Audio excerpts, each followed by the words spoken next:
Hi there, my name is Richard. I'm going to do a series on the science of diet and longevity. Yeah? At the moment, we are in a super fast-track phase of learning how to extend our lifespans. Particularly China and Japan have a focus on this because they have a rapidly aging population and they need to do something. The pharmaceutical industry in America is not going to come up with magic bullets, because this is not magic bullets. You want to live a long time, you got to do it with lifestyle. Now, why is it a good time for me to start? Well, I'm 73 years old. Back in 1996, when I was 47, I was told I had a life expectancy of 18 months. So I retired from the company that I'd been building since 1978. I started in Australia in 78, hardware and software proprietary product, and then launched it in the United States market in 1983. By coming here, I was going to be here for 3 months, and it all went it got nuts. Things just growed, 300% per annum growth. Yeah, and it kept on going like that for years. So that means you're really on your toes. You're always looking at expansion issues. They never stop. And then 1996, I was told, you have 18 months to live. Well, a life expectancy of 18 months. That's for the average life expectancy, is what people expect to see. So I said, okay, I retired. A hell of a shock. You cannot run a global company and work 6 hours a day or 4 hours a day or part-time. If you appoint somebody to do that job and you stick around, all you're doing is jogging their elbow. Secondly, the long-term disability companies actually send spies out to watch and see, are you still doing your old job and collecting insurance? And they will do anything they can to stop paying you, particularly if you have a big payout. And I had a pretty good payout. Yep. So eventually they did screw me.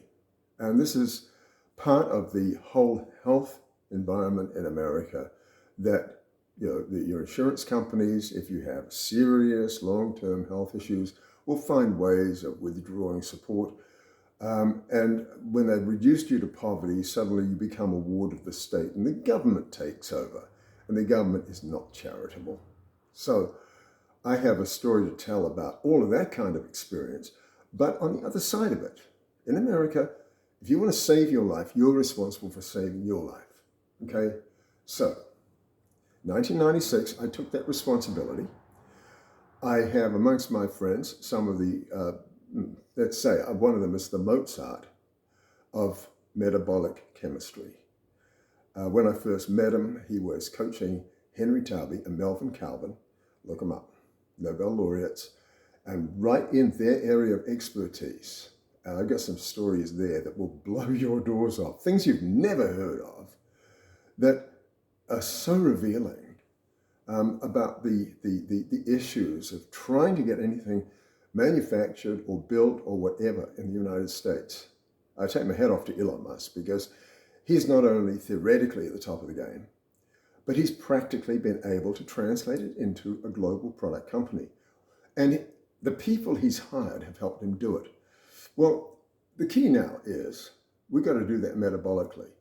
So this series is going to be for those people who are really interested in living forever. It's not a soundbite answer. If you're looking for something, 8 words, and here you are living forever, it's not happening, right? So you're going to really want to just go away now. Yeah. So I'm 73 years old. The last 3.5 years, I've been really slacking off. 3.5 years ago, I was in amazing shape. Yeah? Because if you work out every day, and I'm talking about enjoyable exercise, if you do that every day for 20 years, you're going to look pretty damn good. You're going to look like a healthy, living, organism of the human variety. Right? It might start off ugly, but the thing about, as you get older, right, the way you manifest in this simulation, or in life, or whatever you like to call this, you finish up either being a shining example or a total fucking ruin. Yeah? Take your choice. I'm not making this for total ruins. If you've been neglecting yourself for the last 30 years, you have a long, hard road to hoe. You think. No, doesn't work like that. The 4 pillars of good health. 1, diet. 2, exercise. 3, quality sleep. 4, get rid of all the elective stress in your life. So, the thing about elective stress, that might be the 4th that you're going to come and positively, singularly address. But right from the beginning, dietary change must be stress-free. In fact, it must be enjoyable. Don't eat new foods that you don't find delicious. Now, I'm a great cook, so it was easier for me, right? The second thing, exercise. Don't do exercise that stresses you out. See, the number of people who get into exercise and diet, that is just an awful regimen. Every day is torture. You can't keep that up. It's not a recipe for long-term success. Sleep, where does sleep come in? If you get the diet and exercise right, suddenly you're sleeping like a baby. You're getting that refreshing, deep REM sleep. You wake up in the morning and you bounce out of bed and you're good to go. And it's like, people can wake me up now. I bounce out of bed, I have no pain, right? I don't have, sort of twinges, and, oh, my back hurts and all that shit. Why? Because I keep those muscles conditioned, and I keep them conditioned. I'm not working out so hard that I'm doing damage. This thing that young people talk to me about, and they look at me and say, how do you do it, Rich? How do you be so old and be able to move the way you do, right? And it's because I do everything from the perspective of, do I enjoy it? Because if I don't enjoy it, I'm not going to do it. Yeah? And that elective stress thing, you look at your job. Do you like your job? Boy, there's no time like today to change jobs. Unemployment is, employers are looking hard for good people. Yeah? Change your job. Look at your family, look at your parents, be objective, right? And use something that psychologists call transaction analysis. Now, I'll cut to the chase. Instead of giving you the 1-year course, I'll tell you how it works, right? That if we communicate as either a parent, an adult, or a child. Child's are whiny, I want an ice cream, I don't want to do that, right? Parents are, you will do this, you will do that, authoritative. Adults are reason itself. They're just in the middle, they don't get upset, they don't yell, they negotiate, they discuss. And if you've got somebody who's a whiny child or an authoritative parent mode, and you stay in adult mode, what the psychologists have discovered, and we'll spend a year trying to teach you this, is that if you stay in adult mode, parent and child modes have to come to adult mode to meet you there. By default, they must finish up. So there are some people who are whiny, and they will try and push you off balance, right? They will try to get you to move to their whiny or authoritative mode so that you're fighting parent, child, parent, whatever. Stay in adult. And this is the key to making progress with your own health. Don't get angry with yourself. If you feel yourself getting angry with yourself, move into adult mode and say, why am I angry? Right? And if you've got people around you who just won't, they're going to preach new age woo-woo bullshit to you instead of the science, you just simply quietly move away. Don't engage them. They're lost. It's a total waste of time. And, you know, I had one person once say, "You're very rude. I thought English people were supposed to be polite."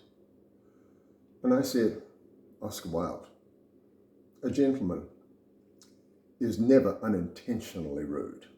So if I'm rude to you, believe me, it's because you have been offensive, that you are not respecting my space, and I need you to move back, yeah, and go about your business." I've had all kinds of people, you know, disrespect me in the past, but stay in adult mode when they do that and disengage. Walk away. That way you won't finish up dead or injured. Okay. Now, this is, you know, it's like this is early days with the videos, and what I want is I want somebody who's good editors. I want good people to discuss things with. I want people to toss questions at me. And it's like, and all the way through this, as I go through, my focus is going to be on turning the clock back. It's now time at 73 to get younger, because the metabolic science that's being unveiled right now is turning the clock back. It's doing it in C. elegans, which is a worm that has biological processes that are metabolic processes that are very similar to the human body. There's all sorts of work being done all over the world. And so this is what I'm going to be addressing. I'm going to use myself as this hideous example. You know, you look at my head here, you can see little dots and spots and, you know, age spots. And I think I've probably got some on the side. And that's because I've been stuffing myself with all the wrong kinds of food. And here, right, I'm carrying a little bit of fat. And it's like, yeah, my friends, when I say I'm going to lose a little bit of weight, my friends say, "You don't need to lose weight." And let me explain. I'm not doing this for them. I'm doing this for me. Body image is a psychological term for how we perceive ourselves. And metabolic science tells me that probably within the next 10 years, and maybe the next 5, I'll be able to start turning the clock back to the 29-year-old Richard.